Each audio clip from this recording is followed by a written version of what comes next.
دنیا کو اپنی طاقت دکھانے کے لیے سوویت یونین نے بڑے اور بھاری ہتھیار بنائے تھے۔ ان ہتھیاروں میں وزنی ٹینکس شامل تھے جنہیں ورلڈ وار 2 کا لیجنڈ مانا جاتا تھا، اور ایسا کارگو پلین جو اب تک کا سب سے بڑا جہاز مانا جاتا ہے۔ یہ اتنا بڑا تھا کہ اس میں اسپیس راکٹ کو ایک جگہ سے دوسری جگہ لے جایا جاتا۔ آئیے جانتے ہیں سوویت دور کی سب سے بڑی اور عجیب دکھنے والی وہیکلز کے بارے میں۔ اس لسٹ میں نمبر 4 پر ہے اینٹونو A40 ٹینک۔ پہلی نظر میں دیکھتے ہی سمجھ نہیں آتا کہ یہ کوئی پلین ہے یا کچھ اور۔ اصل میں یہ سوویت دور میں بنایا گیا ایک ٹینک ہے۔ ورلڈ وار 2 کے دوران سوویت یونین کو یہ لگا کہ انہیں ایسے آرمرڈ وہیکلز کی ضرورت ہے جنہیں آسانی سے دریاؤں اور پہاڑوں کے پار لے جایا جا سکے۔ یہ وہ دور تھا جب بے شمار اڑنے والے وہیکلز کے تجربات کیے جا رہے تھے۔ A40 ٹینک بھی ایک فیمس ایکسپیریمنٹ ہے جس پر کافی پیسہ خرچ کیا گیا۔ جس جگہ پر اسے لے جانا ہوتا تھا وہاں پہنچ کر پلین اپنی رفتار کم کرتا اور پھر ٹینک والا حصہ پلین سے الگ کر دیا جاتا۔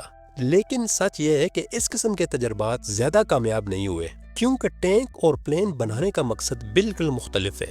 ایک ٹینک کو زیادہ فائر پاور کے لیے ہیوی بنایا جاتا ہے، اور اس کے بالکل الٹ ایک پلین بناتے وقت اس بات کا خیال رکھا جاتا ہے کہ اس کا وزن زیادہ ہیوی نہ ہو پائے تاکہ پلین کی سپیڈ زیادہ سے زیادہ ہو۔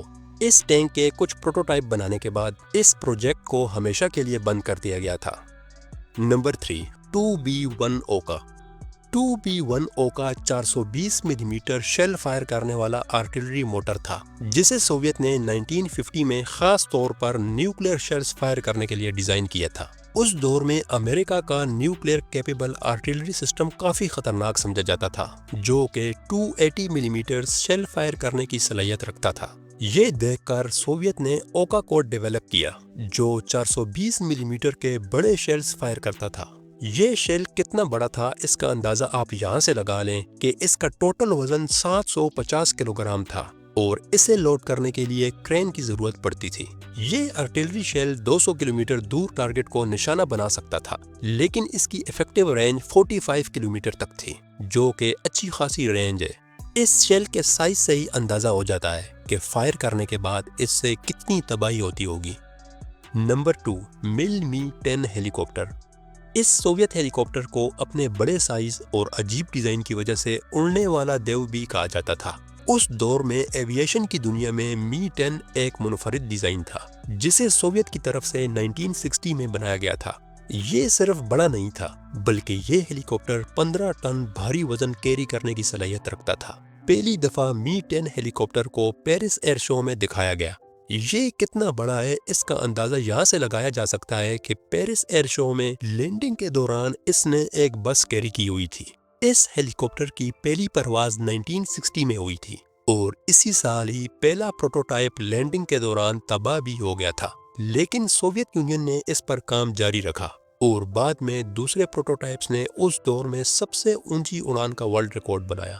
نہ صرف یہ بلکہ سب سے زیادہ وزن اٹھانے کا اعزاز بھی می 10 کو ہی ملا۔ اس ہیلی کاپٹر کی کامیابیوں کو دیکھتے ہوئے اسے بڑی تعداد میں ایئر فورس میں شامل کرنے کا فیصلہ کیا گیا، جس کے بعد اگلے 5 سالوں میں 40 لمبی ٹانگوں والے می 10 ہیلی کاپٹر بنائے گئے۔ نمبر 1، دا کیلمن K7۔ سوویت دور میں اسپیشلی بھاری سامان لے جانے کے لیے ایک بڑا جہاز بنایا گیا تھا جس کا نام کیلمن K7 تھا۔ اس پلین کے پروں کا پھیلاؤ ایک فٹ بال گراؤنڈ جتنا تھا، اور اس میں 100 ٹنز ویٹ لے جانے کی صلاحیت تھی، جو کہ 20 ہاتھیوں کے برابر وزن بنتا ہے۔ شروعات میں اس طیارے کو 6 انجنز کے لیے ڈیزائن کیا گیا تھا، لیکن جب اس کا وزن بہت زیادہ بڑھ گیا تو اس میں 2 مزید انجن لگائے گئے۔ اس پلین کے اندر استعمال کیا جانے والا ایک انجن کا سائز بڑے ٹریکٹر کے انجن جتنا تھا، اور اس بھاری پلین کو پہلی دفعہ 1933 میں اڑایا گیا۔ کیونکہ اس جہاز کو ملٹری ٹرانسپورٹ کے لیے ڈیزائن کیا گیا تھا، اس لیے اس میں بھاری مشین گنز بھی فٹ کی گئی تھی۔ اس کے علاوہ سوویت کا اس میں 10,000 کلو گرام وزنی مزید بومبز انسٹال کرنے کا پلان بھی تھا۔ اس جہاز کی ٹوٹل لینتھ کی اگر بات کی جائے تو یہ مونسٹر 28 میٹر لمبا تھا، اور اس کے پروں کا پھیلاؤ 53 میٹرز تھا۔ بدقسمتی سے یہ پلین 21 نومبر 1933 کو ایک حادثے کا شکار ہو گیا تھا۔ اس حادثے میں جہاز میں سوار 15 لوگ مارے گئے تھے۔ آج تک اس حادثے کی وجہ سامنے نہ آ سکی۔ پلین کے 2 مزید پروٹوٹائپس پر بھی کام جاری تھا، لیکن حادثے کے بعد یہ منصوبہ مکمل ہونے سے پہلے ہی کینسل کر دیا گیا۔